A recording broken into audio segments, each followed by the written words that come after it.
आदरणीय बंधुओं, माताओं व मेरी प्यारी बहनों, राधे राधे। आपका हमारे YouTube चैनल पर बहुत बहुत स्वागत है।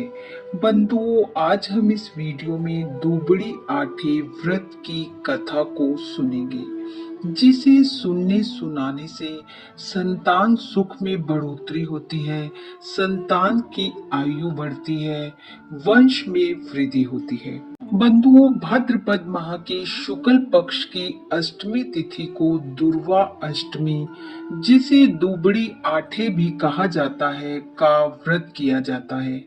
यह व्रत संतान की खुशहाली व वंश की बढ़ोतरी करने वाला है।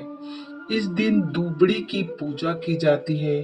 एक पाटे अथवा चौकी पर दुबड़ी अर्थात कुछ बच्चों की मूर्ति, सर्पों की मूर्ति, एक मटका और एक औरत का चित्र बनाया जाता है। जल, रोली, मूली, चावल से उनकी पूजा की जाती है। आटे में घी, चीनी मिलाकर मोई बनाकर चढ़ाई जाती है। दक्षिणा चढ़ाकर बाजरे से धूप लगाई जाती है। पहले दिन के भिगोए हुए मोट चने का बायना निकालकर सासू माँ को रुपए रखकर दिए जाते हैं। फिर दुबड़ी की कहानी सुनी जाती है। इस दिन ठंडा भोजन किया जाता है और यदि इसी वर्ष लड़की का विवाह हुआ हो तो वह इसका उज्जमन करती है।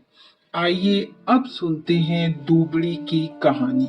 एक साहूकार था, उसके 7 बेटे थे। साहूकार अपने जिस भी पुत्र का विवाह करता, विवाह के समय उसकी मृत्यु हो जाती। साहूकार के 6 पुत्र मृत्यु को प्राप्त हो चुके थे। उसने अपने 7वें बेटे का विवाह तय किया। सबका मन दुखी था, पर विवाह तो करना ही था। यह सोचकर उसने सबसे छोटे पुत्र का विवाह तय कर दिया। सब सगे संबंधियों को विवाह का निमंत्रण दिया गया। बहन बेटियों को बुलाया गया। जब उस लड़के की बुआ विवाह में शामिल होने आ रही थी, तो उसे रास्ते में एक बुढ़िया माई मिली, जो चक्की से आटा पीस रही थी। उसे प्यास लगी और वह बुढ़िया माई के पास पानी पीने रुक गई। पहले उसने बुढ़िया माई के पैर छुए। बुढ़िया माई ने उसे आशीष देते हुए पूछा, बेटी तू कौन है और कहाँ जा रही है? तब उसने सारी बात बुढ़िया माई को कह सुनाई। कुछ देर सोचकर बुढ़िया माई ने कहा, वह तो जैसे ही बींद बनकर दरवाजे से निकलेगा, दरवाजा गिरेगा और वह मर जाएगा। अगर वहां से बच गया तो रास्ते में जिस बरगद के पेड़ के नीचे बारात रुकेगी, उस पेड़ के गिरने से दबकर वह मृत्यु को प्राप्त हो जाएगा। अगर वहां से भी बच गया तो ससुराल में तोरण की रस्म के समय दरवाजा गिरने से मर जाएगा। और वहां भी बच गया तो 7वें फेरे पर सर्प उसे काट लेगा और उसकी मृत्यु हो जाएगी।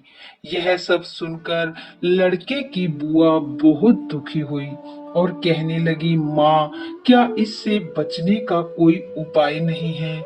मेरे भाई के तो पहले ही 6 पुत्र मृत्यु को प्राप्त हो चुके हैं। यदि यह भी चला गया तो उसका तो वंश ही खत्म हो जाएगा। माँ, कोई तो उपाय होगा। तब बुढ़िया माई बोली, उपाय है लेकिन कठिन है। उसने कहा, आप बताओ।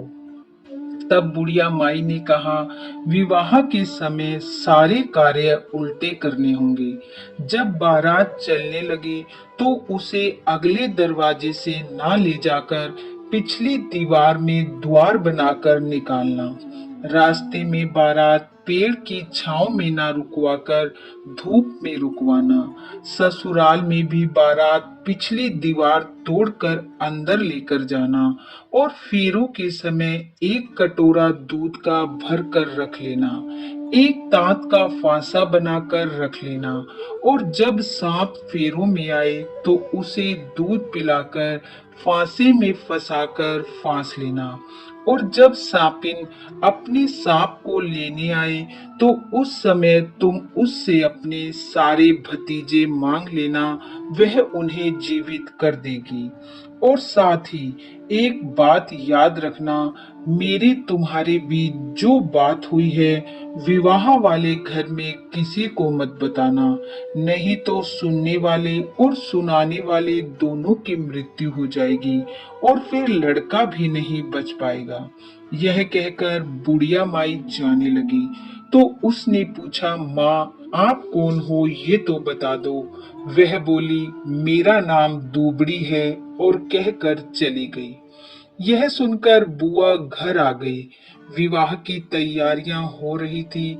जब बारात चलने लगी तो वह रास्ता रोककर खड़ी हो गई और कहने लगी, बारात इस दरवाजे से बाहर नहीं निकलेगी, पीछे की दीवार तोड़ो, द्वार बनाओ और वहां से बारात को निकालो।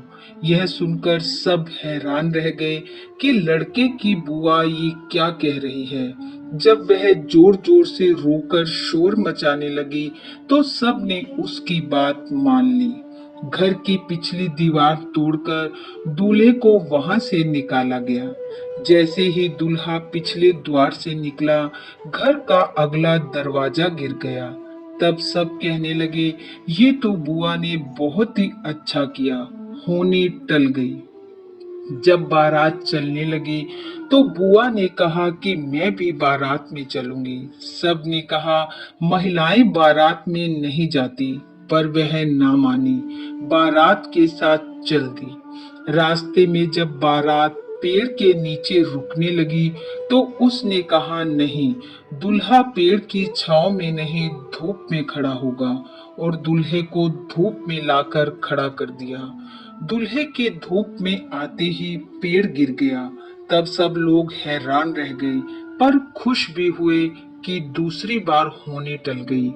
जब बारात ससुराल के दरवाजे पर पहुंची तो वहां भी उसने यही कहा कि दूल्हा अगले दरवाजे से अंदर नहीं जाएगा, पिछली दीवार तोड़कर द्वार बनाया जाए। सबने सोचा, पहले भी 2 बार होनी टल चुकी है, इसलिए इसकी बात मान लेनी चाहिए। वैसे ही किया गया। जैसे ही दूल्हे ने पिछली दीवार से घर में प्रवेश किया, अगला दरवाजा गिर गया। सब देखकर हैरान थे, ये क्या हो रहा है।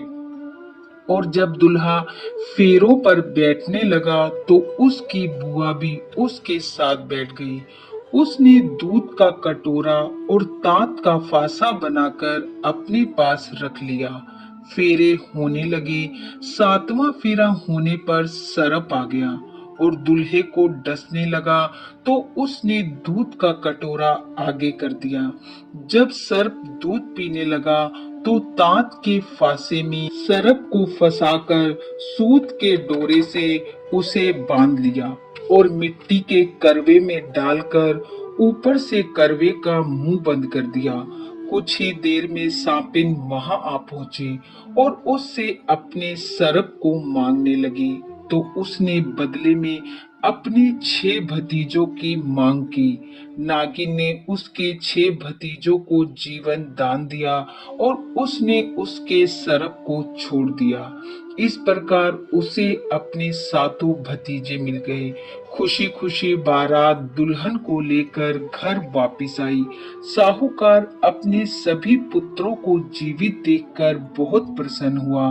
तब बुआ ने सबको साथ लेकर दुबड़ी साते का पूजन करवाया, कथा कहानी सुनाई और धूमधाम से उजमन करवाया। हे दुबड़ी माता, जैसे पहले साहूकार के आई वैसी किसी के ना आना, जैसी बाद में आई वैसी सबके आना।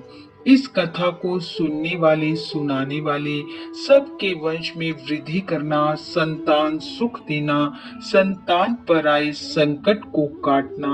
इन्हीं शुभकामनाओं के साथ आप सबका बहुत बहुत धन्यवाद। राधे राधे।